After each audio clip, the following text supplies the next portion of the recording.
Wapendwa taifa la Mungu, itifaki imezingatiwa. Tumsifu Yesu Kristo. Baada ya kuongea kirefu kwenye mahubiri, sasa nimepata nafasi ya kumalizia ili zoezi kwenye eneo hili. Tukamweke mwenzetu mahali ambapo atakaa akisubiri ile siku ya kengele ya kuamshwa kutoka wafu kurejea kwenye uzima. Tunaelezwa kwenye kanuni ya imani kwenye mambo yanayoonekana na sasa yale yanayoonekana ndio tumesema yote hapa. Yameonekana, tumeyasikia, tumeyashika na mwe tumeishi naye mpaka ambayo tulikuwa tunafahamu, tunajulishwa leo kuhusu nyama na neno. Sasa yote hayo yanayoonekana kumbe yalomfanya afanye hayo yalioonekana ni yale yasiyoonekana. Ndio ajabu yuko hapo. Kuna mama mmoja ambaye alifunga ndoa vizuri, akana watoto 3, walikuwa nakaa dukani. Tukawa tunamtembelea pale shopping. Kila wakati alikuwa na furaha, uso kunjufu kabisa, na furaha kweli. Lakini ukiongea naye anakushirikisha jambo la nyumbani, mume wake ana michepuko kadhaa. Mateso anayoteseka ni makubwa nyumbani. Furaha yake ni wale wateja wanafika dukani kununua vitu. Anapofunga duka kurudi nyumbani, kwa kweli mateso. Akachukua sanamu picha ya moyo mtakatifu wa Yesu, akaandika huko nyuma ile picha, yeye Mungu, moyo mtakatifu wa Yesu, naomba unichukue mimi na watoto wangu. Akaandika pale na akaweka kwenye nyumba yao sebule. Ikatokea siku mume wake akataka kutoka na familia. Wakatoka mke na watoto wote 3. Wakapata ajali. Mama na watoto wakafa. Mume alibaki. Tumsifu Yesu Kristo. Hiyo sio hadithi, ni ukweli. Yanayoonekana na sio onekana. Maombi yetu ufike kwa Mungu. Mungu anajua kusoma. Anasoma mioyo. Mungu anaona tunapomlilia. Ukimuita mtoto wako ni mbwa, Mungu anakusaidia kufanya kwa mbwa. Shenzi kabisa wewe, basi anakuwa mshenzi. Kitimoto anakuwa kitimoto, japo haliwi.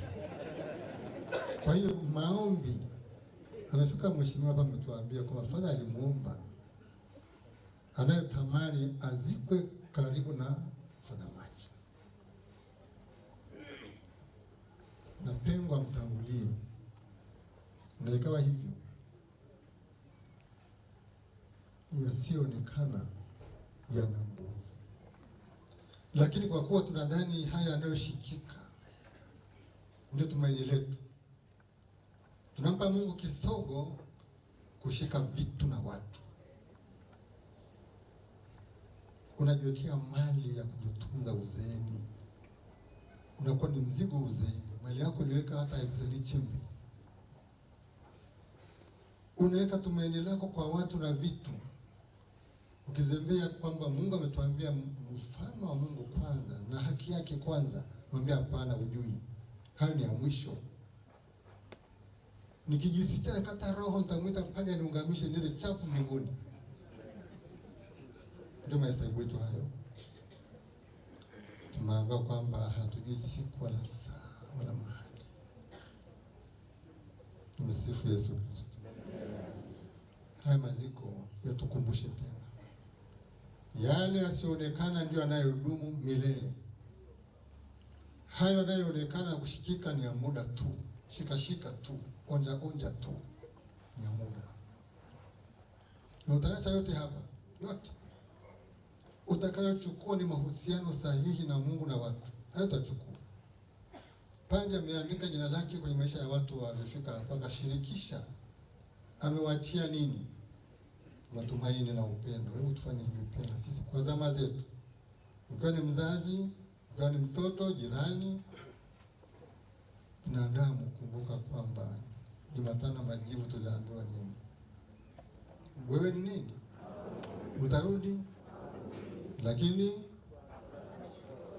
sasa tunamwombea mwenzetu safari salama, na sisi tujiandae pia kwa safari salama. Tutazame na kutathmini tumekaaje, tunatembea kwenda upande upi, Mungu ametuweka duniani kwa lengo gani? Tusihame kwenye malengo ya Mungu na kuhamia kwenye malengo yetu ya kipuuzi, kujidanganya na kupotosha na ulimwengu ambao unakwenda mwendo kasi kwenda kwenye korongo. Tumgeukie Mungu, tumwelekee Mungu. Tengeneza njia zako wakati unapumua. Ukisha acha kupumua, changamoto. Kansa sasa hivi mpaka watoto wadogo wanayo. Zamani ilikuwa unasikia kwa chache, kwa umbali kweli. Dr. Heli ameandika vitabu kadhaa, mimi navyo viwili, kuhusu kansa. Hebu tufanye uchunguzi na tujiulize, tunakula namna gani? Hata mahusiano yetu yanapokuwa mabovu. Yule mama aliandika, moyo mtakatifu wa Yesu amchukua na watoto wake na akafanya hivyo. Sina uhakika wala utafiti, ila mapresha kama hiyo yanaweza pia kumpa mtu kansa pia. Sijui. Magonjwa mengine zinapeana sisi wenyewe kwa mahusiano yasiyo sahihi. Tumeacha njia za Mungu na kuingia njia ambazo ni za kikwetu, tukidhani kwamba sio mbaya sana, mbona nafanya fulani. Tutunze afya zetu za roho na mwili. Roho na mwili, zote mbili.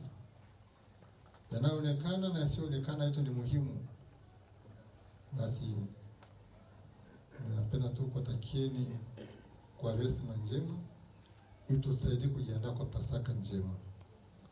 Furaha milele umpe Bwana, apumzike kwa amani.